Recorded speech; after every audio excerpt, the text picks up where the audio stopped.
To our second to last update on my M49A2c.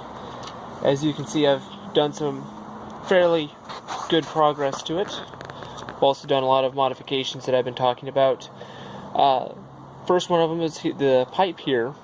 I took a brass tubing, bought it at a Hobby Lobby, did some math so I could buy the right one, and just painted it, used a pair of wire cutters and cut it, did some sanding to it in a file, and sanded it out, made sure it was open, and then painted it black with the steel ends.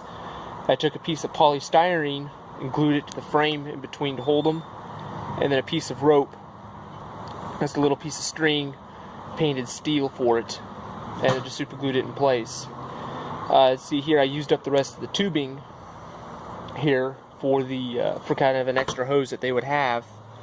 And I went polystyrene, tubing, polystyrene, glued it to the back, and then wrapped the tubing around. And this is a little piece of leftover piping I had to form a kind of a valve input for it. As you see in the back, that's how it fits together, kind of tight. I did have a few problems here with these pieces not fitting together.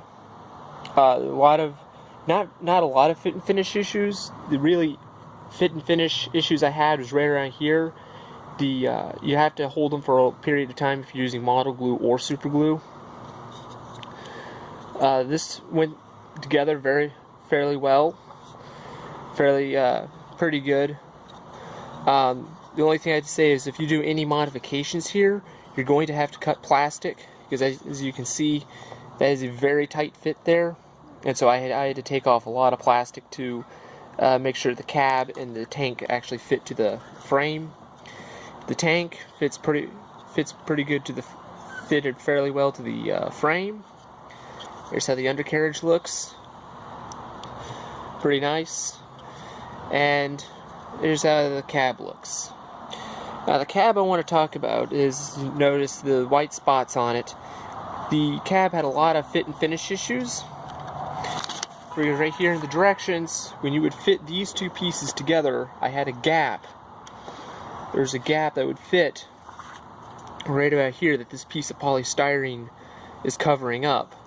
And I had a gap between this piece here and these two side pieces, so I glued two pieces of polystyrene together and then glued those two to here, fit these in. Another thing I had was that these side pieces here they would both bend inward, so I had to took a flat piece of styrene and stuck it in to push them both out.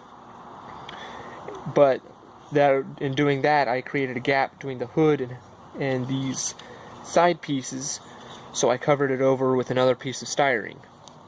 So now, what I'm going to do is I'm going to take some putty. We're going to seal up the rest of these cracks here, cover this over, make it look part of the truck. These pieces of styrene here, I'm going to make them fit into shelves for our axes and hammer that came with the kit. And we're going to putty it up, sand it, paint it, put the wheels on, put the rest of the tools on, and call it a day. Hope to see you all next time on my last overview. And just out of curiosity's sake, how many models like this have you done? This is my first complicated model like this. I have two others that I've done that were much simpler. They were snap tights, right? Yes. Okay. Alright. Have a good one.